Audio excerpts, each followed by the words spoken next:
31 പൂർത്തിയാക്കേണ്ട ജോലിയാണ് ഇപ്പോൾ KSEB അതിവേഗത്തിൽ ഇരുട്ടിന്റെ മറവിൽ ചെയ്ത് പോയിരിക്കുന്നത്. അതായത് ഈ KSEB ലൈൻ, ഈ മുമ്പ് അപകടം വരുത്തിയ മിഥുന്റെ ജീവൻ എടുത്ത ഈ വൈദ്യുതി ലൈൻ ഈ രാത്രി തന്നെ മുറിച്ചു മാറ്റി അവർ കൊണ്ടുപോയി എന്നുള്ളതാണ്. അല്പം മുമ്പായിരുന്നു ഈ ഇരുട്ടത്ത് ഈ KSEBയുടെ ഉദ്യോഗസ്ഥരെത്തുന്നു, വേഗത്തിൽ തന്നെ നാട്ടുകാരെല്ലാവരും തന്നെ ഇവിടുന്ന് പോയ സമയത്തെത്തി ആ കേബിൾ മുറിച്ചു മാറ്റി ഇവിടെ നിന്ന് കൊണ്ടുപോയിരിക്കുന്നു എന്നുള്ളതാണ്. നേരത്തെ ഞാൻ പറഞ്ഞതുപോലെ മെയ് 31 ചെയ്ത് ഈ സ്കൂളിന് ഫിറ്റ്നസ് സർട്ടിഫിക്കറ്റ് നൽകേണ്ട ആ സാഹചര്യത്തിൽ ആണ് ഇപ്പോൾ മിഥുന്റെ ജീവൻ എടുത്ത ശേഷം ഇപ്പോൾ വന്ന ഈ കുട്ടി മരിച്ചു, അത് വലിയ വിവാദമായതിനു ശേഷം ഇപ്പോൾ KSEB രാത്രി വന്ന് തന്നെ ആ വൈദ്യുതി ലൈൻ പൂർണ്ണമായും ഇവിടെ നിന്ന് എടുത്തു മാറ്റി എന്നുള്ളതാണ്.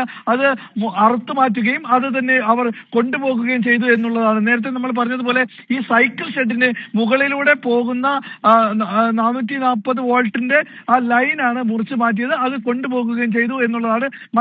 ഇനി തൊട്ടടുത്ത ഗേൾസ് സ്കൂളിലേക്കും അതോടൊപ്പം തന്നെ അടുത്തുള്ള വീട്ടിലേക്കും വൈദ്യുതി ലൈൻ കൊടുക്കേണ്ടത് അത് സ്കൂളിന്റെ തന്നെ സ്വന്തം ചെലവിലാകണമെന്ന് നേരത്തെ തന്നെ ബാലാവകാശ കമ്മീഷൻ ഇവിടെ ഉത്തരവിൽ പറയുകയും ചെയ്തിരുന്നു. എന്തായാലും മിഥുന്റെ ജീവൻ എടുത്ത ആ വൈദ്യുതി ലൈൻ അല്പം വൈകിട്ടാണെങ്കിൽ പോലും അത് ഇപ്പോൾ ഈ രാത്രി തന്നെ KSEB മൈനാഗപ്പള്ളിയിലുള്ള സെക്ഷൻ വന്ന് എടുത്തുപോയി. നമ്മുടെ നാട്ടില് ഇത്തരം എല്ലാ കാര്യങ്ങളും ഒരു 3-4 ദിവസം അല്ലെങ്കിൽ 7 ദിവസം അത് ചാനലിലും പത്രത്തിലും ഫേസ്ബുക്കിലും വാട്സപ്പിലും ഒക്കെ ചർച്ചയാവും, പിന്നെ അത് വിട്ടുപോകും. ഇപ്പോ ഒരു സർക്കാരിന്റെ പ്രാഥമികമായ കർത്തവ്യം എന്ന് പറയുന്നത് പൗരന്മാരുടെ ജീവനും സ്വത്തിനും രക്ഷ കൊടുക്കുക എന്നാണ്. ഇവിടെ ഇപ്പോ അങ്ങനെ ഒരു സംഗതി ഇല്ല. ഇപ്പൊ ഈ കേസിനെ എടുത്തു നോക്കൂ. എന്റെ കണക്കിന് ഇതിൽ ആദ്യത്തെ കുറ്റവാളി ആ കെട്ടിടത്തിന് ഫിറ്റ്നസ് സർട്ടിഫിക്കറ്റ് കൊടുത്ത ആളാണ്. ആ ഫിറ്റ്നസ് സർട്ടിഫിക്കറ്റ് ആര് കൊടുത്തു, അത് ആര് വാങ്ങി, ആ മാനേജർ ഉത്തരവാദിയാണ്, പിന്നെ LCD ബോർഡ് ഉദ്യോഗസ്ഥന്മാർ ഉത്തരവാദികളാണ്. എന്റെ കണക്കിന് 4ാമത് വരുന്ന ഒരാളാണ് അവിടുത്തെ പ്രധാനാധ്യാപിക. ഇപ്പൊ നടപടിയെടുത്ത ആരെ പറ്റിയാണ്? പ്രധാനാധ്യാപികയെ പറ്റിയാ. മാനേജർക്ക് നടപടിയില്ല, ഫിറ്റ്നസ് സർട്ടിഫിക്കറ്റ് കൊടുത്ത ഉദ്യോഗസ്ഥൻ നടപടിയില്ല, അതാരാന്ന് നമുക്ക് ഇപ്പോഴും അറിഞ്ഞുകൂടാ.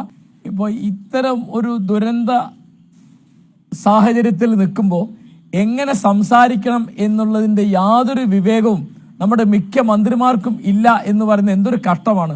അന്ന് വാസവൻ ചോദിക്കുകയാണ് കോട്ടയത്ത് ആ കെട്ടിടം വീണ് ബിന്ദു മരിച്ചതിനെ പറ്റി, അത് ഉന്തിത്തള്ളിയിട്ടല്ലോ, ഇങ്ങനെയാണോ സംസാരിക്കുക? ഇപ്പൊ ഇന്ന് ചിഞ്ചുറാണി അല്ലെങ്കിൽ അന്ന് ബിന്ദു മരിച്ച സമയത്ത് ആരോഗ്യമന്ത്രി ശ്രീമതി വീണ ജോർജ് സംസാരിച്ചത് ഇതുപോലെ. ഇവർക്ക് ഇത് ഒരു കാര്യം നേരിടുമ്പോൾ ജനങ്ങളുടെ ഒരു ദുരന്തത്തിന്റെ കൂടെ നിൽക്കുക, അതിനോട് അനുഗുണമായ രീതിയിൽ സംസാരിക്കുക, പ്രതികരിക്കുക, അതുപോലുമുള്ള വിവേകം, രാഷ്ട്രീയ വിവേകമാണത്, അത് രാഷ്ട്രീയ പ്രതിബദ്ധതയിൽ നിന്ന് വരുന്നതാണത്. അതില്ല എന്നുള്ളത് എന്തൊരു കഷ്ടമാണ്. പിന്നെ ഇപ്പോഴുള്ള ഒരു സ്ഥിതി എന്താണെന്ന് വിചാരിച്ചാൽ എല്ലാവർക്കും നഷ്ടപരിഹാരം കൊടുക്കുന്നത് വളരെ നല്ല കാര്യമാണ്. ഞാൻ അതിനെ എതിർത്തല്ല ഒരു വാക്കും പറയാൻ ഉദ്ദേശിക്കുന്നത്. ഇങ്ങനെ കഷ്ടം അല്ലെങ്കിൽ നഷ്ടം സംഭവിച്ച കുടുംബത്തിന് നഷ്ടപരിഹാരം കൊടുത്ത് പ്രശ്നം തീർത്താൽ പിന്നെ മറ്റ് സ്കൂളുകളിൽ അല്ലെ മറ്റ് മെഡിക്കൽ കോളേജുകളിൽ ഒക്കെ ഇങ്ങനെ ഉണ്ടോ എന്നുള്ള ആലോചന തന്നെ വേണ്ടാതെ ഇപ്പോൾ. ഇപ്പോൾ കേരളത്തിലെ അൺഎയ്ഡഡ് സ്കൂളുകളിൽ അല്ലെങ്കിൽ CBSE സ്കൂളുകളിൽ അല്ലെങ്കിൽ കേന്ദ്രീയ വിദ്യാലയത്തിലൊന്നും ഇത്തരം കെട്ടിടങ്ങൾ ഉണ്ടാവില്ല, പൊതുവിദ്യാലയങ്ങളിൽ മാത്രമാണ്. അതിപ്പോൾ ഈ ദുരന്തം നടന്ന സ്കൂൾ മാത്രമല്ല, മറ്റ് സ്കൂളുകളിൽ ഇങ്ങനെ ഉണ്ടോ എന്നുള്ള ഈ ഫിറ്റ്നസ് സർട്ടിഫിക്കറ്റ് ഒക്കെ കൊടുത്തത് കൃത്യമാണോ തുടങ്ങിയുള്ള അന്വേഷണമാണ് ഇപ്പോൾ വേണ്ടത്.